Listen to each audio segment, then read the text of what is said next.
এই পেয়ারাগুলো কালকে বৌমা বাজার থেকে নিয়ে এসেছে। তো এই পেয়ারাগুলো এখন কেটে নিয়ে আর নুন মাখিয়ে আর সবাই মিলে খাবো।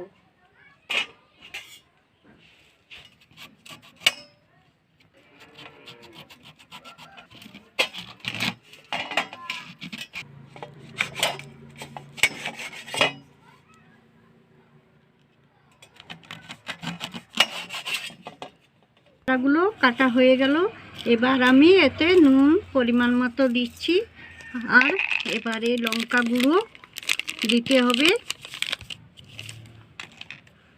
দিয়ে আমি ভালো করে মেখে নিচ্ছি। বন্ধুরা, কত সুন্দর মাখিয়ে দিলাম নুন লঙ্কা দিয়ে।